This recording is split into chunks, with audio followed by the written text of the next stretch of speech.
హరే రామ హరే కృష్ణ. ఈ వీడియోలో రామాయణంలో శ్రీరాముడు ఎవరని తెలుసుకుంటాం. శ్రీరామచంద్రమూర్తి మహావిష్ణు యొక్క 7వ అవతారం. ఒకరోజు వైకుంఠంలో మహావిష్ణు నేను ఇప్పుడు భూలోకంలో మానవ రూపంగా అవతరిస్తాను అని చెప్పినారు. అప్పుడు ఆదిశేషుడు మరియు శంఖం చక్రం అడిగారు, మీరు ఎన్నో అవతారాలు తీసుకున్నారు, మరి ఇప్పుడు ఎందుకు మానవ రూపంలో అవతారం తీసుకుంటారు? దానికి మహావిష్ణువు ఇలా అన్నారు, ఇప్పటి వరకు నేను తీసుకున్న 6 అవతారములను నా దివ్య శక్తులతో జీవించాను.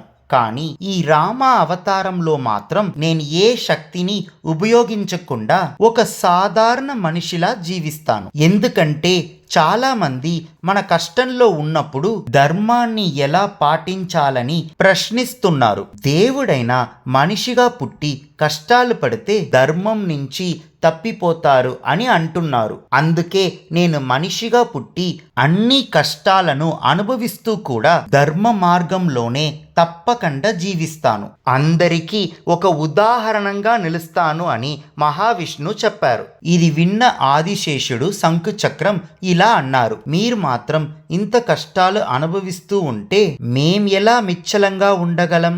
మేము కూడా మీతో పాటు జన్మించి మీకు సేవ చేస్తాము అని చెప్పినారు. అందుకు మహావిష్ణువు అంగీకరించారు. మహావిష్ణు రాముడుగా, ఆదిశేషుడు లక్ష్మణుడుగా, శంఖుచక్రం భరత శత్రుఘ్నుడుగా భూలోకంలో అవతరించారు. మహావిష్ణు చెప్పినట్టుగానే శ్రీరాముడు ఎంత కష్టాలు వచ్చినా ధర్మ మార్గం నుంచి ఒక క్షణం కూడా తప్పకుండా జీవించారు.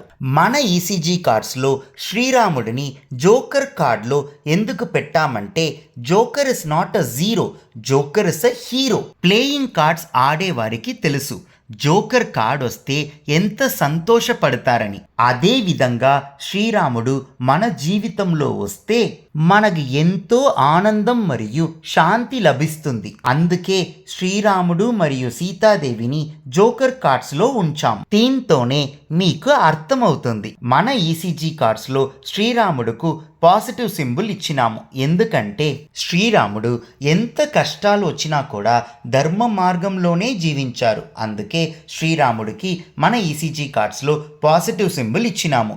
ఇంకా శ్రీరాముడు గురించి ఎక్కువ తెలుసుకోవాలంటే ఈ వీడియో డిస్క్రిప్షన్లో ఉండే లింక్ని తప్పకుండా చూడండి. హరే రామ హరే కృష్ణ.